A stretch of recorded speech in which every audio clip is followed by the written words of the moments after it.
बऱ्याच दिवसांनंतर उरणमध्ये आलेलो आहे.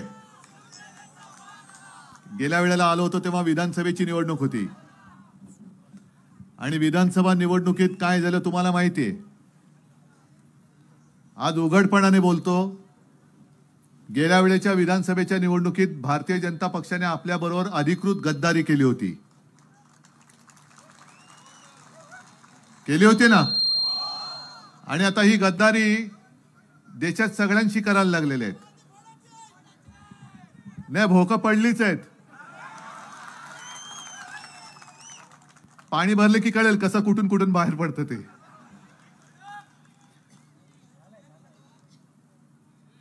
भारतीय जनता पक्षाला असं वाटते की आता त्यांच्या खेरीज दुसरा कोणताही पक्ष या देशामध्ये राहता कामा नये आणि म्हणूनच मी मैदानात उतरलेलो आहे.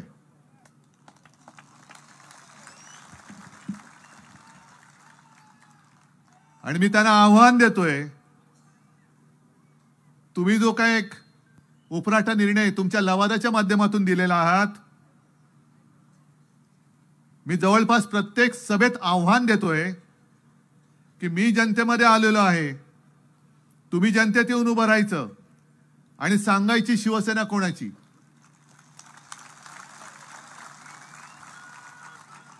पण यांची मला एक गंमत वाटते आणि क्यू पण येते.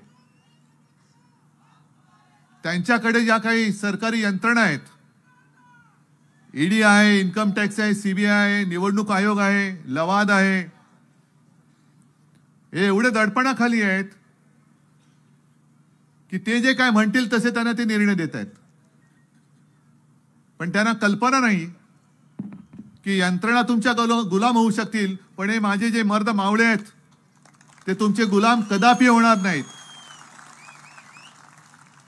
आणि निवडणूक घेऊनच दाखवा. निवडणूक घेताय ना, घेऊनच दाखवा.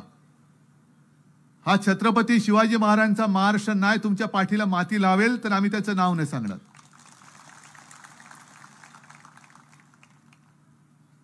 ही अशी वृत्ती आणि ह्या वृत्तीची माणसं, मी सुद्धा राजकारण बघत बघत लहानाचं मोठा झालेलो आहे.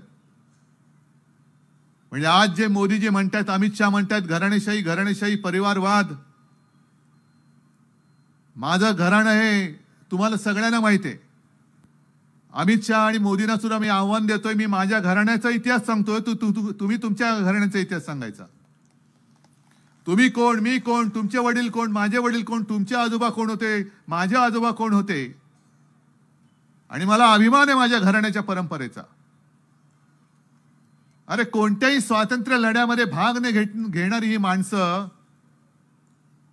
हे आम्हाला घराण्यावरनं शिकवत आहेत. काय तुमचा संबंध काय होता स्वातंत्र्य लढ्यामध्ये? जेव्हा ही सगळी जनता उतरली होती तेव्हा भारतीय जनता पक्ष तर नव्हताच, पण त्यांचे जे नेते होते, श्यामाप्रसाद मुखर्जी, म्हणजे साधारणतः 1940-42चा सुमार असेल.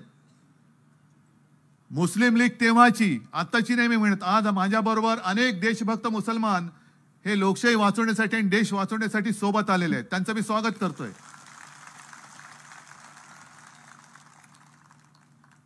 मी इथे काँग्रेसचा प्रचारक म्हणून आलेलो नाही, पण सत्य तुम्हाला सांगायला आलोय. 1942ला जी महात्मा गांधीजींनी चले जाओ चळवळ सुरू केली होती, आपण आपल्या आघाडीचं नाव जयंतराव इंडिया आघाडी ठेवली, देशभक्तांची आघाडी, इंडिया आघाडी. तर मोदीजींनी काय टीका केली? आम्हालाच सांगतात चले जाओ. अहो मोदीजी, तुमचा पक्ष चले जाओच्या वेळेला जन्माला नव्हता आला आणि तुमचा जनसंघ जो 50-52 साली जन्माला आला त्याचे जे संस्थापक होते श्यामाप्रसाद मुखर्जी, त्यांनी बंगालमध्ये चले जाओ चळवळ कशी चिरडून टाकायला पाहिजे याच्यासाठी गव्हर्नरला पत्र लिहिलं होतं. म्हणजे हे तुमचे बापजादे या विचाराचे आणि तुमच्याकडनं आम्ही देशभक्ती शिकायची. स्वातंत्र्य लढ्यात उतरलेली काँग्रेस नको म्हणून श्यामाप्रसाद मुखर्जींनी त्यावेळेच्या मुस्लिम लीग बरोबर 11 महिने सरकारमध्ये राहिले होते. ते अर्थमंत्री त्या सरकारमध्ये होते आणि तुमच्याकडनं आम्ही हिंदुत्व शिकायचं. आधी तुमचा इतिहास काय तो सांगा, आमचं घराणं बाजूला ठेवा. पहिलं भाजपाचं घराणं काय ते सांगा, भाजपची वंशावळ पहिली सांगा. आहोत ना. आज आम्ही शिवसेना हिंदुत्ववादी म्हणून आहेच. जयंतराव सोबत आहेत, मगाशी उल्काताई होत्या, काँग्रेस सोबत आहे, राष्ट्रवादी सोबत आहे. काल कपिल पाटील यांनी एक नवीन पक्ष म्हणजे नितीश कुमार तिकडे गेले. मी त्यांना विचारलं कपिल पाटलांना तेव्हा एक 8-15 दिवसापूर्वी, महिन्याभरापूर्वी, कपिलजी तुमचं काय?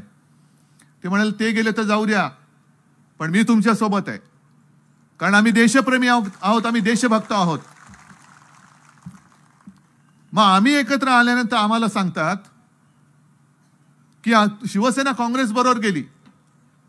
मग शिवसेनेने हिंदुत्व सोडलं काय?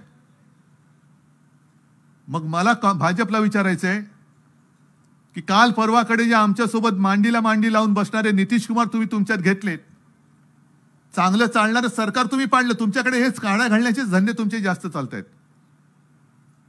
नितीश कुमार बोलले होते संघमुक्त भारत. मग नितीश कुमार काय हिंदुत्ववादी आहेत?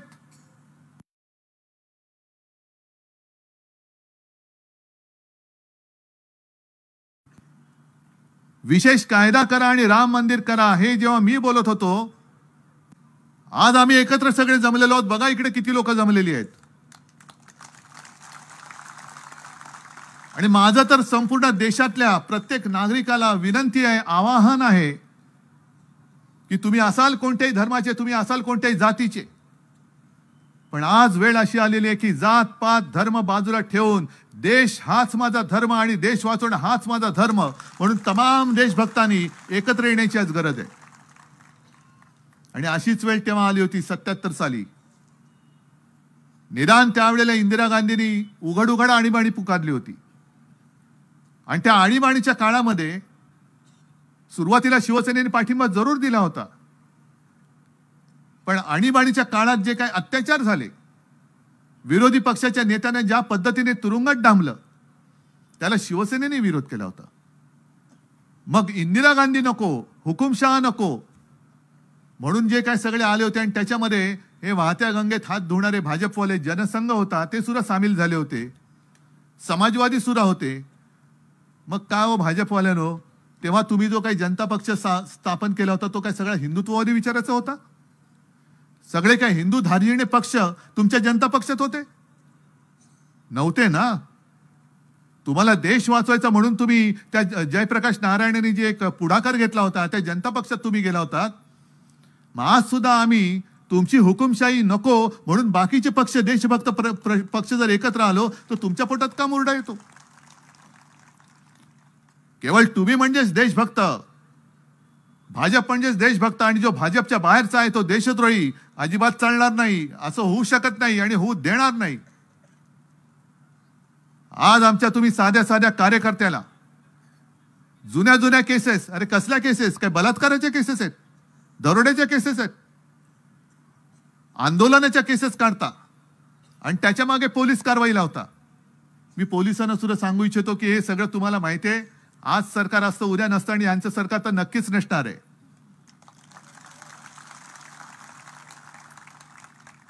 सत्यमेव जयते. आणि पोलिसांना सुद्धा सांगतो सदरक्षणाय खल निग्रणाय, त्याला तुम्ही जागा. हे आजचे राज्यकर्ते उद्या नसणार, त्यांची खुर्ची सटकायला लागलेली आहे, हालायला लागलेली आहे. त्याने किती आव्हान आणू द्या, पण काश्मीर ते कन्याकुमारी पर्यंत जो एक मला आक्रोश दिसतोय तो बघितल्यानंतर याने किती आदळापट केली तरी 100-200च्या वरती जाऊ शकत नाही. आज लिहून ठेवा तुम्ही. आणि मी काल बोलता बोलता बोलून गेलो की अनेक जणांना विचारलं, तुमच्याही मनामध्ये प्रश्न असेल की हे सगळे ठीक आहे पण ईव्हीएमचं काय, बरोबर ना? हा तुमच्या मनात सुद्धा प्रश्न असेल की नसेल? पण मला सांगा, एवढे सगळे तुम्ही इकडे जमलेला आहात, तुम्हालाही हुकुमशाही हवे की नकोय? नको हा तुमचा निश्चय आहे ना. मग तुमच्या गावामध्ये एवढ्या लोकांनी त्या हुकुमशाहीच्या विरोधात मतं दिली आणि पुन्हा जर का उपडी बालदी सुलटी झाली आणि तिकडे जर का निवडून आले तर तुम्ही काही शांत बसणार? माझं तर मत आहे यावेळेला भाजपाने ईव्हीएमचा घोटाळा करून जिंकून दाखवावंच. जिंकूनच दाखवा. देशात जो असंतोषाचा भडका उडेल तो कोणालाही आवरू म्हटलं तरी आवरता येणार नाही. एवढी जनता आज पेटलेली आहे, एवढी जनता यांना आज कंटाळलेली आहे. कारण उघड उघड दिसतंय सगळं. ज्या पद्धतीने यांचं काम चालू आहे, मी मगाशी सभेत सुद्धा जे बोललो की काल भारतीय जनता पक्षाची पहिली यादी जाहीर झाली 195 जणांची. पाहिली तुम्ही कोण कोण त्याच्यामध्ये? नरेंद्र मोदीजी आहेत, अमित शहा आहेत, बरोबर आहे. पण त्यांच्या बरोबरीने आणखीन एक नाव आहे, पहिल्या यादीत त्याला मानाचं स्थान मिळालंय, ते म्हणजे ज्याच्यावरती भारतीय जनता पक्षानेच बेहिशोबी संपत्ती गोळा केली म्हणून आरोप केले होते, चौकशी केली होती, त्या कृपाशंकर सिंहाचं नाव नरेंद्र मोदी आणि अमित शहाजींच्या बरोबर आहे. संताप एका गोष्टीचा येतो, वाईट एका गोष्टीचं वाटतं की जेव्हा आम्हाला, खरोखर सांगतो, मी उपासाने किंवा कुत्सिततेने बोलत नाही, मला त्याची गरज नाही, जे खरं आहे ते मी खरं बोलतो. जेव्हा आम्हाला नरेंद्र मोदीजींचं नाव माहिती नव्हतं, अमित भाई शहा यांचं नाव माहिती नव्हतं, अगदी 88-89 सालचा तो काळ असेल, 87 साली या देशातली पहिली पोटनिवडणूक पार्ल्याची हिंदुत्वाच्या आधारावरती शिवसेनेने जिंकून दाखवली. आणि नंतर प्रमोद महाजन आले, गोपीनाथ पुंडे आले, आणि आपण एक हिंदुत्ववादी मतांमध्ये फाटाफूट नको म्हणून आपण युती केली. तेव्हा मोदी शहा ही नावं माहीत नव्हती, पण महाजन आणि मुंडेंनंतर आणखीन एक नाव जे मला कळलं होतं आणि आपल्या सगळ्यांना माहिती होतं, ते नितीन गडकरींचं नाव. हे इथल्या त्या गद्दार जो आमदार गेल्या वेळेला निवडून दिला, भारतीय जनता पक्षाने उघड गद्दारी करून दिली, त्याला म्हणा जा विचार नितीन गडकरींना. आणि ज्या नितीन गडकरींनी आपल्या युतीच्या काळामध्ये अप्रतिम काम केलं, मुंबई पुणे रस्ता केला, आणि धडाकेबाज माणूस, निष्ठावंत, संघाचा निष्ठावंत, भाजपचा निष्ठावंत, अन्याय झाला तरी चालेल पण मी पक्षशिस्त मोडणार नाही. तुम्ही कृपाशंकर सिंहाचं नाव मोदीजींच्या बरोबरीने पहिल्या यादीत देता, पण आमच्या महाराष्ट्राच्या नितीन गडकरींचं नाव, जे तुमचे अध्यक्ष होते, त्यांचं नाव तुम्ही देत नाही. अरे काहीतरी मान पान सन्मान ठेवा. एवढे वर्ष तो माणूस झटलाय. आणि म्हणून मी जे प्रत्येक सभेत सांगतो ते आता दिसायला लागलेले की भारतीय जनता पक्षाच्या कार्यकर्त्यांनो, RSSच्या कार्यकर्त्यांनो, खास करून RSSच्या कार्यकर्त्यांना मला सांगायचंय की तुम्हाला आता 25 साली 100 वर्ष होतील. अनेक 2-3 पिढ्या तुम्ही याच क्षणाची वाट बघण्यासाठी आतुरलेले होतात आणि अक्षरशः कुटुंबावरती, घरावरती निखारे ठेवून तुम्ही पक्ष वाढवला होता. म्हणजे मला आठवते, मी मुद्दामून नाव घेत नाही कारण ती व्यक्ती कदाचित बोलेल, ती व्यक्ती आहे, संघाची आहे, कार्यकर्ती. पण 5-7 वर्षापूर्वी एक राज्य त्यांनी जिंकलं भारतीय जनता पक्षाने, त्याच्यानंतर परत हारले. आणि तेव्हा ते नाव सगळ्यांसमोर आलं होतं की यांनी तिकडे जाऊन मेहनत केली. आणि त्यांचं नाव आल्यानंतर मला आश्चर्य वाटलं की हा मुंबईत राहणारा माणूस. मग मी त्यांना बोलवलं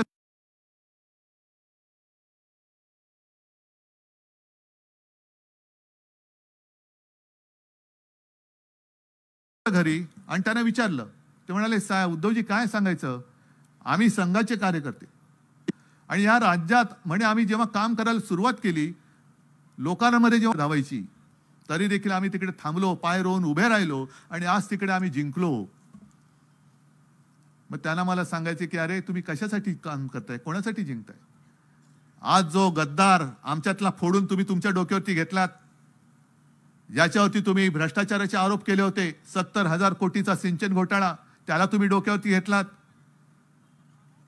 ज्यांच्यावरती तुम्ही आदर्श घोटाळ्याचे आरोप केले होते, त्या अशोकरावांना घेतलात, आज घेतला आणि उद्या राज्यसभेवर पाठवलं. मग मूळ तुमचे भाजपाचे लोक आणि मूळ RSSचे कार्यकर्ते आहेत, त्यांना तुमच्या पक्षात काहीतरी आरक्षण ठेवणार आहेत की नाही, काही राखीव जागा त्यांच्यासाठी ठेवणार आहेत की नाही,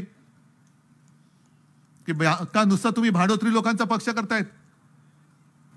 भेकड तर आहेच, भाकड तर आहेच, पण बाहेरून लोक घेताय. बरं घेताय ती कोणती घेताय? एक कृपाशंकर घेतला, आपला गद्दार घेतले, 40 गद्दार घेतले, इथला खासदार पण गद्दार घेऊन त्याला पण घेऊन गेलात, हरकत नाही. पण ओरिसामध्ये त्यांनी जे काय केलं ते मला तरी पटत नाही. तुम्हाला पटतंय का सांगा मला. आणि भाजपच्या कार्यकर्त्यांना विचारतोय, तुम्हाला तरी पटतंय का? RSSच्या कार्यकर्त्यांना विचारतोय, तुम्हाला तरी पटतंय का? एक काही वर्षांपूर्वी, म्हणजे 2-3 वर्षांपूर्वी ओरिसामध्ये प्रशांत कुमार जगदेव नावाचा एक माणूस आहे, आणि त्यांनी त्यावेळेला भाजपच्या कार्यकर्त्यांच्या अंगावरती गाडी घातली होती. काही कार्यकर्ते जखमी झाले होते, काही सिरियस होते. एक पोलीस अधिकारी सुद्धा जखमी झाला होता. आणि तो प्रकार त्यांनी केल्यानंतर नवीन पटनायक यांनी त्या माणसाला पक्षाच्या बाहेर काढला होता की तू जनतेवरती गाडी घातलीस, भले असतील भाजपचे कार्यकर्ते, पण ती माणसं आहेत, पण त्या माणसांच्या अंगावरती तू गाडी घालतोस, तू माझ्या पक्षात राहायचं नाही, गेट आउट. आणि काल परवाकडे भाजपच्या कार्यकर्त्यांवरती गाडी घातली म्हणून नवीन पटनायकनी ज्याला पक्षातून काढला त्याला मानाने पक्षात घेऊन मला असं वाटतं भारतीय जनता पक्षाने त्याला उमेदवारी सुद्धा दिलेली आहे. हे पटतंय?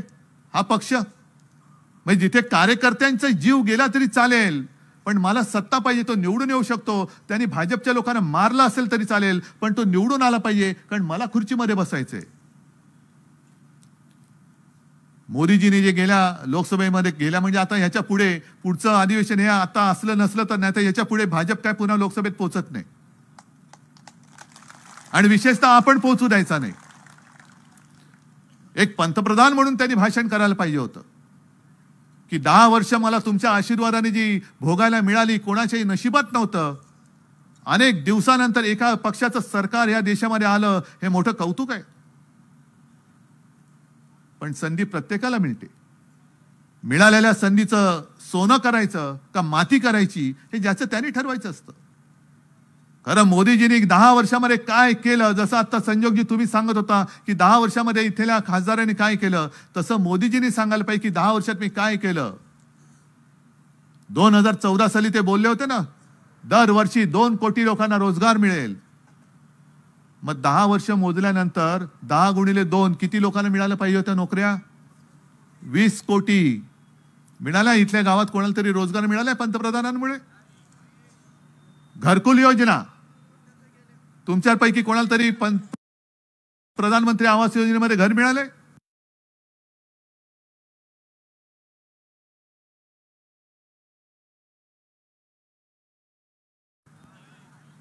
उलट माझ्या फोनमध्ये एक मी व्हिडिओ मुद्दामून ठेवलाय.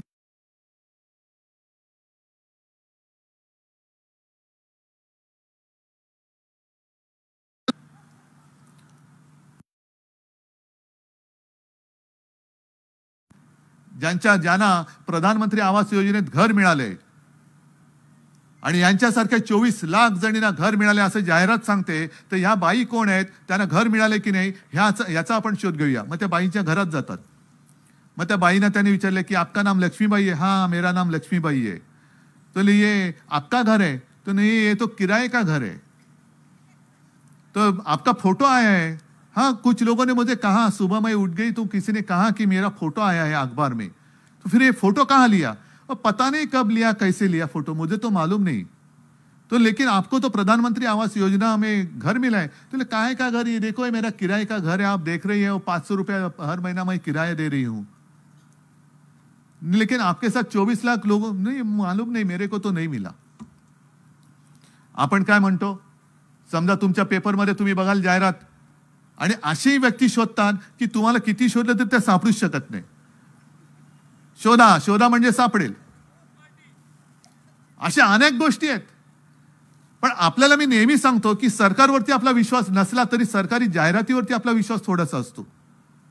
आणि मग आपण विचार काय करतो की अरे प्रधानमंत्र्यांचा फोटो आहे आणि त्या व्यक्तीचा फोटो आहे ना, गरीब बाई दिसते, गरीब बाई खोटं कशाला बोलेल? जर हिला घर मिळालं असेल, आपल्याला नाही मिळालं, पण निदान घर मिळायला सुरुवात तर झाले. पण घर मिळायला सुरुवातच नाही झाली तर तुम्हाला घर मिळणार कसं? आणि 10 वर्षामध्ये त्यांनी काही मी म्हटलं ना, मगाच्या सभेत सुद्धा म्हटलं की काही गोष्टींची नावं बदलून टाकलेली आहेत. मग ते दीनदयाळ उपाध्याय दिलेलं आहे, श्यामाप्रसाद मुखर्जींचं दिलेलं आहे. जुन्या योजना परत नव्याने नाव त्याचं बारसं करून तुमच्या समोर आणलेलं आहे. गावाची नावं बदललेत, रेल्वे स्टेशनची बदललेत. तसंच त्यांनी आणखीन एक शब्द बदललेला आहे, तो म्हणजे जुमला जो होता, ज्याला आपण जुमला म्हणायचो, थाप, त्याला त्यांनी नाव दिले आता मोदी गॅरंटी. मोदी गॅरंटी. मोदी गॅरंटीचा अर्थ काय? आपको रोज नोकरी मिळेल त्याची गॅरंटी नाही, शेतकऱ्याला हमी मिळेल त्याची गॅरंटी नाही, पण तुम्ही किती पैसे खा, तुम्ही किती भ्रष्टाचार करा आणि भाजपात या, आपका बाल भी बाका नहीं होगा, ये मेरी गारंटी है. इसको मोदी गारंटी कहते हैं. जी कृपाशंकरला मिळाली, अशोक चव्हाणांना मिळाली, आमच्या मिंद्याला मिळाली आणि अजितदादांना मिळाली. आरोप करणारे हेच, चौकशा करणारे हेच, क्लीन चिट देणारे सुद्धा हेच.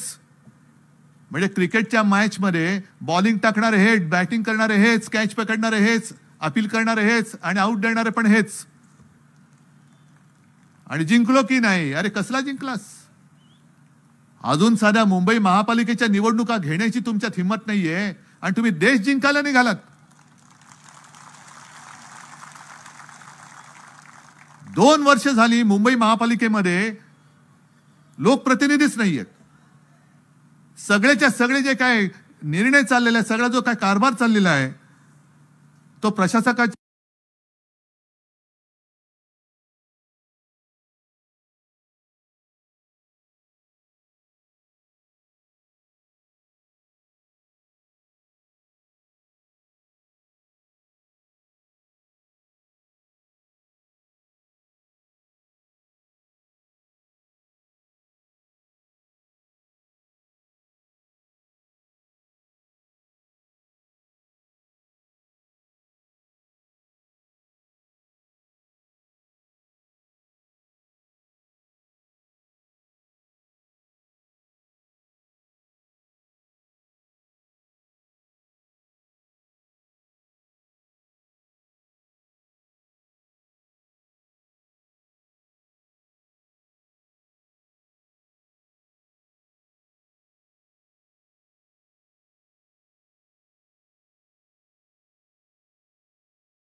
माध्यमातून चाललेला आहे.